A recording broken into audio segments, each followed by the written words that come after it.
پھر ایک بندہ ہے جس کے اعمال جاتے ہیں، اس کی عبادتیں، اس کے تسبیحات، اس کے روزے ستاروں کی طرح چمکتے ہوئے چوتھے آسمان پہ پہنچ جاتے.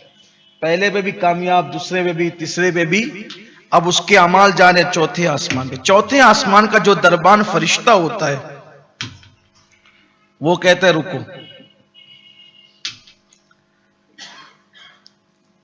اس کو اس کے منہ پہ مارو، ان اعمال کو کرنے والے کے منہ پہ پھینک مارو، اور اس سے کہنا کہ تیرے لیے کوئی بخشش نہیں، کوئی مغفرت. دیکھو کتنی کامیابی ہے چوتھے آسمان تک پہنچ جانا. لیکن وہاں بھی پکڑ لیا گیا، وہاں بھی رکا دیا گیا.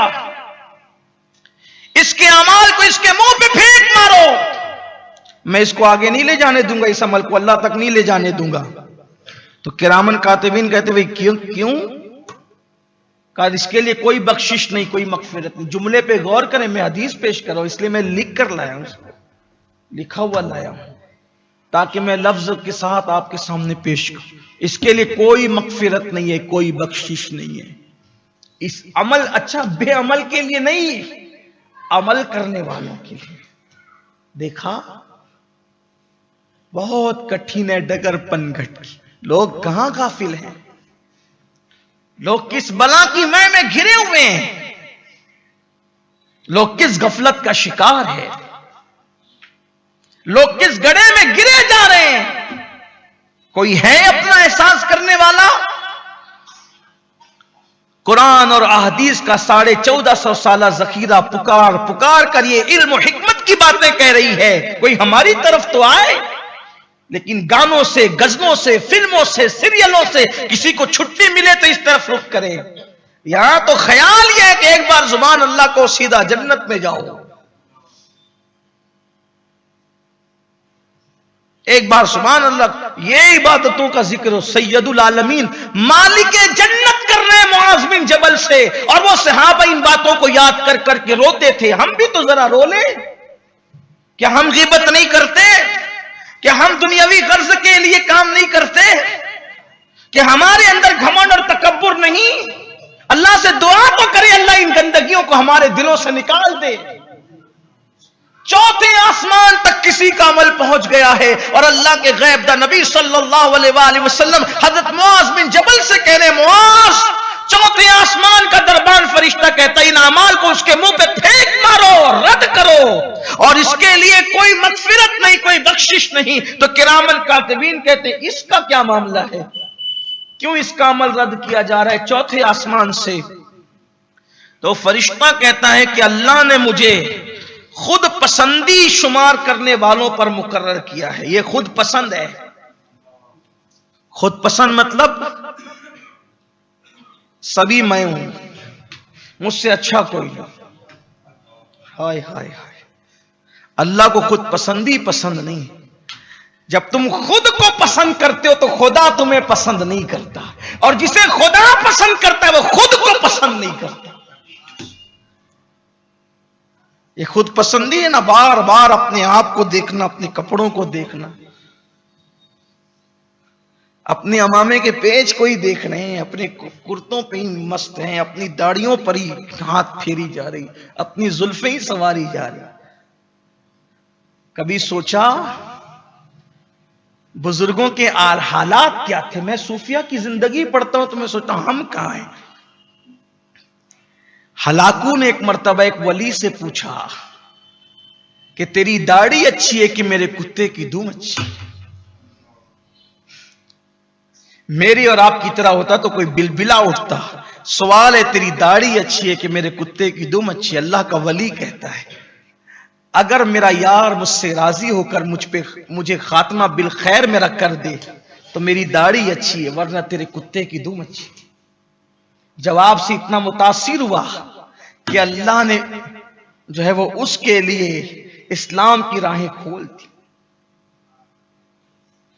دیکھا، حالانکہ اس نے بلایا، بہت متاثر ہوا، لیکن اس کی زندگی نے وفا نہیں کی. بعد میں اس کی اولادوں کو اسی جملوں کی برکت سے ایمان نصیب ہوئی.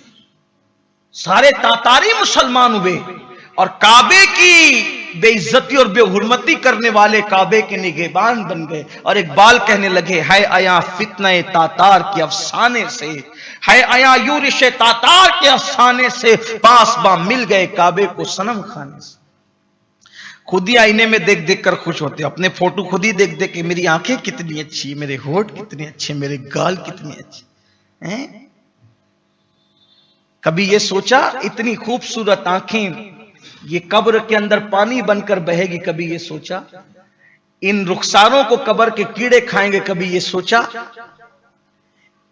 عطر لگا لگا کر کے گھوم رہے ہو، عطر لگانا سنت ہے، منع نہیں کرتا، بالکل لگاؤ، میں خود بھی لگاتا ہوں، اپنے دوستوں سے بھی کہتا ہوں لگاؤ، اللہ خوش ہوتا ہے، عقل بڑھتی ہے عطر لگانے سے، لگاؤ عطر۔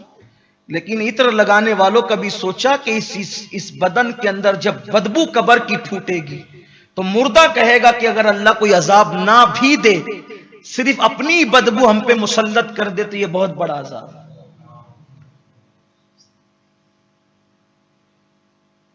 سوچو تو صحیح۔ اس لیے خود پسندی کرنے والوں کے اعمال چوتھے آسمان سے واپس، خود پسندی نہ کرو، بلکہ سوچ اللہ میں کچھ بھی نہیں، میری کوئی حیثیت نہیں، میری کوئی اوقات نہیں مولا، بس تو راضی ہو جائے۔ ایک دن حضرت یوسف علیہ، امام غزالی نے لکھا ہے، ایک دن حضرت یوسف علیہ السلام، حالانکہ میں اس کو خود پسندی نہ کہتا ہوں، نہ سمجھتا ہوں، نہ تصور کرتا ہوں، معصوم لوگ ہیں وہ، معصوموں کے قریب سے تو خطا کبھی گزر کر بھی نہیں جاتی، بلکہ ہم سنی تو یہ کہتے ہیں کہ معصوم تو معصوم ہے، محفوظوں کے قریب سے بھی خطا گزر کر نہیں جاتا۔ وہ اور لوگ ہیں جو محفوظوں پر بھی خطاؤں کے امکانات لا دیتے ہیں، امکان ہونا اور بات ہے، وقوع الگ چیز ہے، ہر ممکن وقوع پذیر نہیں ہوتا، لوگوں کو یہ سمجھنا چاہیے۔ یہی تو وہابیاں مارے گئے ہیں جہاں لوگ جا رہے ہیں۔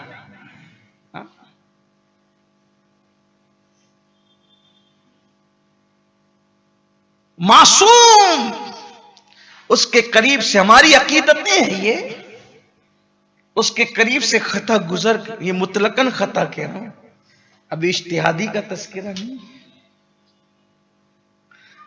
مطلقاً خطا گزر کر بھی نہیں جاتا۔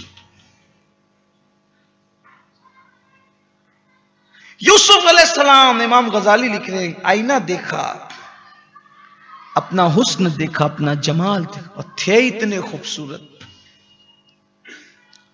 اتنے خوبصورت تھے، تو آئینہ دیکھ کے کہتے ہیں اگر میں سوچا دل، اگر میں غلام ہوتا، میں نقل کر رہا ہوں سے امام غزالی کا قول، اس پتہ نہیں مصنف نے کہاں تک بات پایا، ثبوت کو پہنچائی ہے، ان پر ذمہ داری ہے، لیکن میں نے جو پڑھا ہے، پوری تفسیر ہے ان کی سورہ یوسف کی، اس میں انہوں نے لکھا امام غزالی نے کہ اگر میں غلام ہوتا تو پوری دنیا کی دولت بھی میری قیمت نہیں ہوتی۔ آپ نے سوچا جب بھائیوں نے آپ کو کنویں میں ڈالا، مارا پیٹا، اور جب مصری قافلے والوں سے سودا کیا تو مصر والوں نے کہا کہ کتنے میں بیچو گے اس غلام کو؟ تو کہا، قرآن کہتا ہے دراہم معدودہ، چند سکے، وہ بھی حدیث میں آتا ہے کھوٹے سکے۔ جب معدودہ دراہم معدودہ پر چند سکوں پہ یوسف کو بیچا گیا تو حضرت یوسف علیہ السلام نے کہا انی تبت الیک، میں تیری بارگاہ میں رجوع لایا۔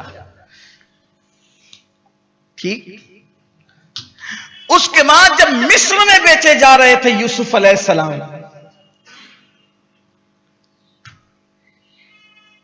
تو پوچھا ان کو کتنے میں کوئی خریدے گا؟ تو کہا تم قیمت لگاؤ۔